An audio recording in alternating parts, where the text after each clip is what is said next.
This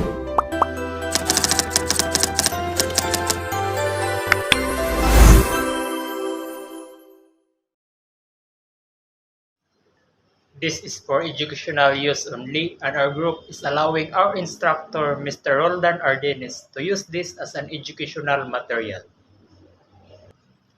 Our objective for today's discussion is first explore how lifestyle choices influence self-awareness and well-being, focusing on sleep, nutrition, and exercise habits. Second is to learn stress management, self-care, and positive emotion strategies for enhanced self-awareness and resilience. The importance of proper sleep. Proper sleep refers to the recommended duration and quality of sleep necessary for maintaining good health and well-being. It is a fundamental aspect of human physiology and plays a crucial role in various bodily functions. Proper sleep have many benefits, and some of them are as follows. First, physical health benefits. Proper sleep is essential for the proper functioning of the immune system. Adequate sleep helps in the production of cytokines, which are proteins important for immune response against infections. Additionally, it promotes heart health by regulating blood pressure and reducing the risk of cardiovascular diseases. Second, cognitive benefits. Quality sleep is vital for cognitive functions such as memory, consolidation, and information processing. It enhances learning abilities, problem-solving skills, and decision-making processes. Third, emotional benefits. Adequate sleep contributes to emotional well-being by regulating mood and reducing the risk of mood disorders such as depression and anxiety. It helps in maintaining emotional stability and resilience. On the other hand, let's talk about sleep deprivation. Sleep deprivation occurs when an individual fails to get the amount of sleep that they need. Sleep deprivation refers to the condition of not getting enough sleep or experiencing inadequate quality of sleep over a period of time. Effects of sleep deprivation. Physical effects. Sleep deprivation can lead to various physical health issues, including an increased risk of obesity, diabetes, and hypertension. It weakens the immune system, making individuals more susceptible to infections. Cognitive effects. Lack of sleep impairs cognitive functions, resulting in decreased concentration, poor memory retention, and slower reaction times. It affects overall cognitive performance and productivity. Emotional effects. Sleep deprivation is associated with mood disturbances, irritability, and emotional instability. It can exacerbate symptoms of stress, anxiety, and depression. Factors influencing sleep quality. Environmental factors. External factors such as noise, light, temperature, and comfort of the sleep environment can significantly impact sleep quality. Creating a quiet, dark, and comfortable sleep environment is crucial for promoting better sleep. Lifestyle factors. Lifestyle choices such as regular exercises, balanced diet, and avoiding caffeine and electronic devices before bedtime influence sleep quality. Healthy habits contribute to better sleep patterns. Psychological factors. Stress, anxiety, and mental health conditions affect sleep quality.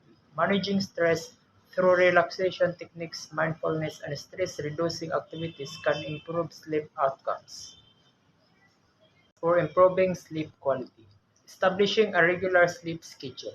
Maintain consistent bedtimes and wake-up times, even on weekends, to regulate the internal body clock. Creating a conducive sleep environment. Ensure a comfortable and relaxing sleep environment by adjusting room temperature, using blackout curtains, and minimizing noise and distractions. Practicing relaxation techniques. Engage in relaxation activities such as meditation, deep breathing exercises, or gentle yoga before bedtime to promote relaxation and prepare the body for sleep. In conclusion, proper sleep is not just about quantity but also quality. It is an essential pillar of overall health and well-being, impacting physical, cognitive, and emotional aspects of life. By understanding the importance of proper sleep and adopting healthy sleep habits, individuals can optimize their well-being and lead a more productive and fulfilling life. So my topic is all about nutrition for health and well-being. So Nutrition is crucial for maintaining overall health and well-being. It involves consuming a variety of nutrients that the body needs to function correctly. These nutrients support energy production, growth, and repair of tissues, and they help regulate bodily processes. So, there are three benefits on the nutrition and the well-being. So first, let's go to the physical health. Proper nutrition provides the necessary energy for daily activities and supports the functioning of various bodily systems. It helps prevent chronic diseases by providing the nutrients that strengthen the immune system and reduce the factors associated with illness. Maintaining a balanced diet also aids in managing body weight and supports muscle and bone health. So, in the second is the mental health. Let's go for it. Good nutrition contributes to better brain function and mental clarity. It can improve cognitive functions such as memory and concentration. Moreover, certain nutrients help regulate mood and reduce symptoms of mental health issues like anxiety and depression. The third one is the emotional well-being. Nutrition plays a role in emotional stability by regulating hormones and maintaining blood sugar levels, which can affect mood and stress levels. A well-nourished body supports better sleep patterns, which are essential for emotional and mental resilience. Proper nutrition fosters a positive body image and self-esteem. Nutrition is fundamental to overall health and well-being.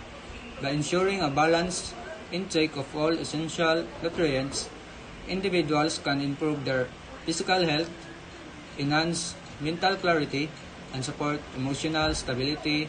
Adopting healthy eating habits leads to long-term benefits and a better quality of life. That's all. Thank you.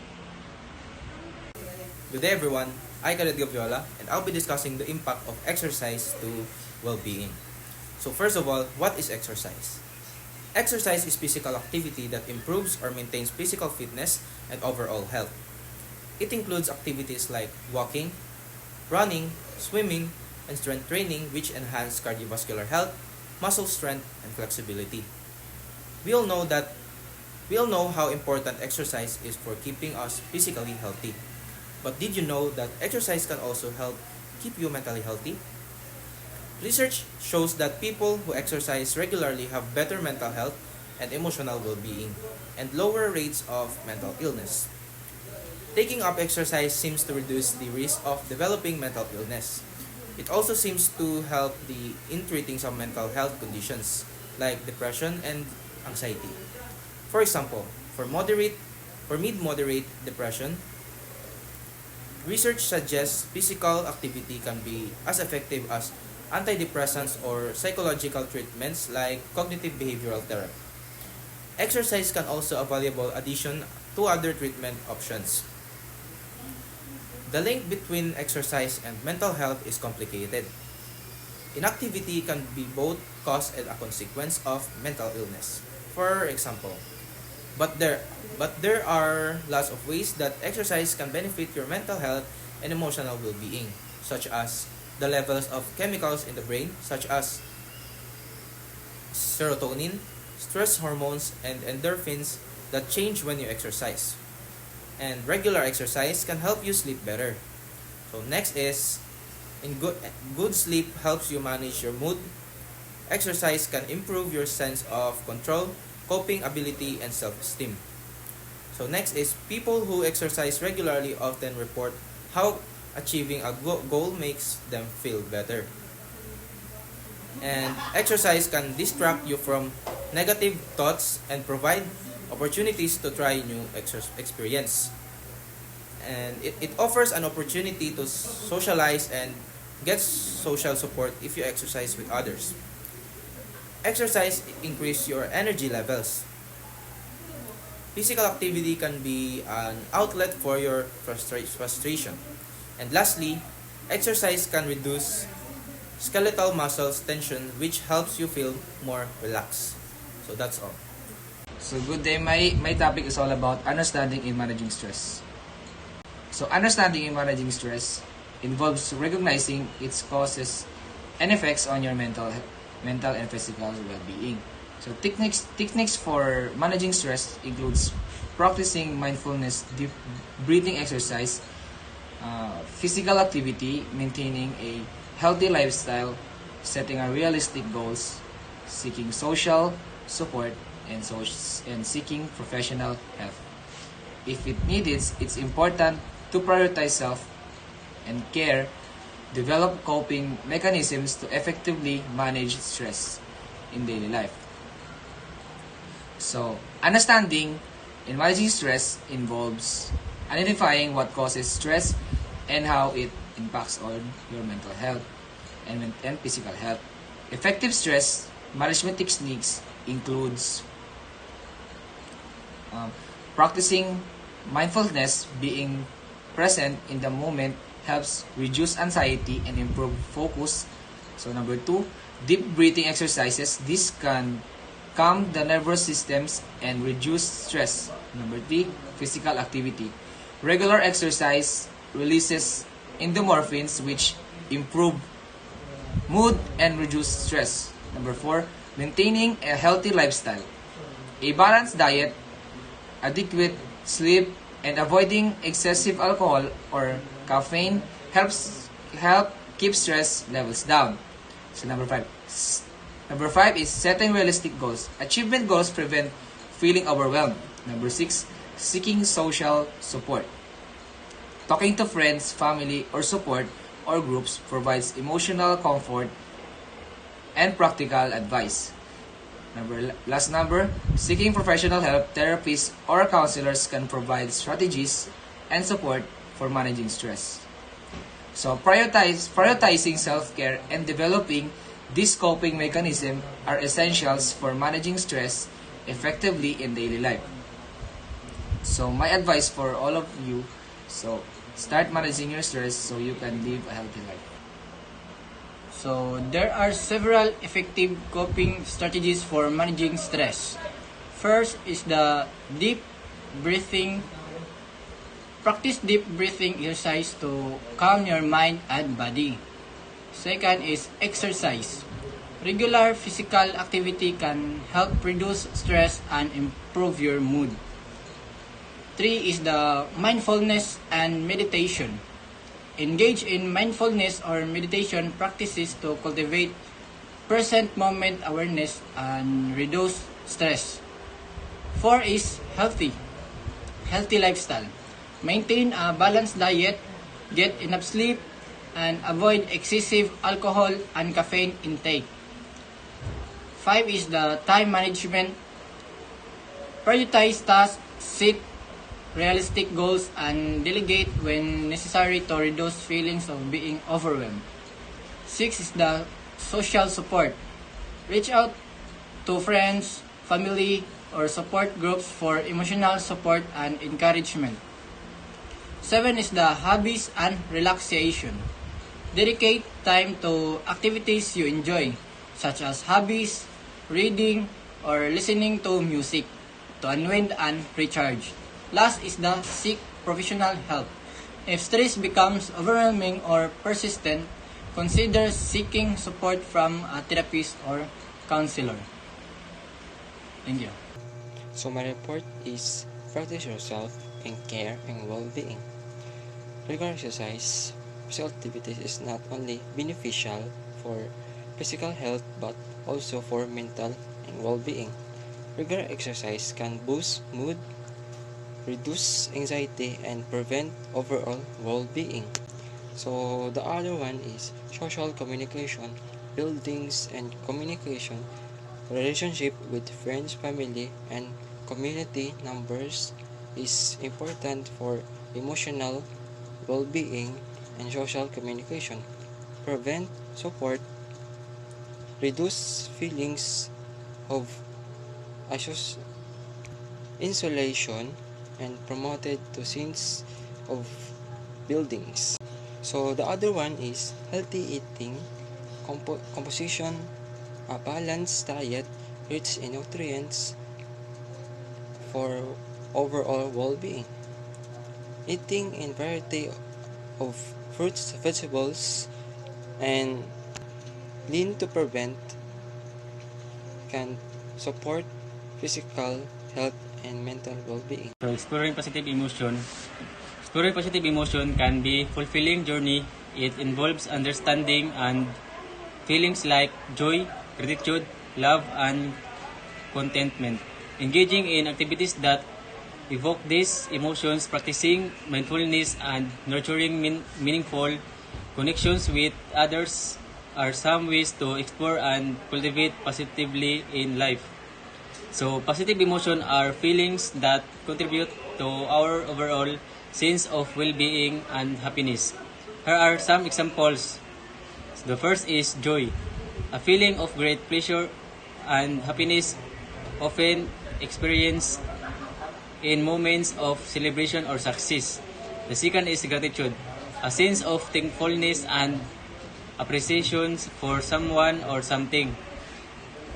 Serenity, a state of calm and peacefulness and interest, a sense of curiosity and engagement with the world around us. And hope, a feeling of optimism and anticipation for positive outcomes in the future. And pride is a sense of satisfaction from one's own achievements or the achievements of others with whom one is closely associated. Amusement, the experience of finding something funny or entertaining.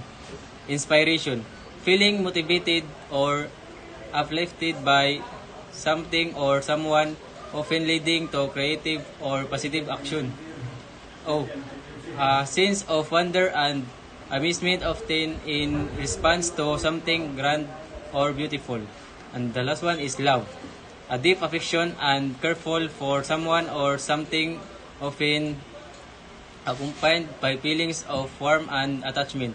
So these emotions play a crucial role in our mental health and can enhance our quality of life by promoting resilience, strengthness, relationship, and for fostering a sense of purpose. That's all. So, good day everyone. Today's topic that I'll be discussing are the benefits of cultivating positive emotion.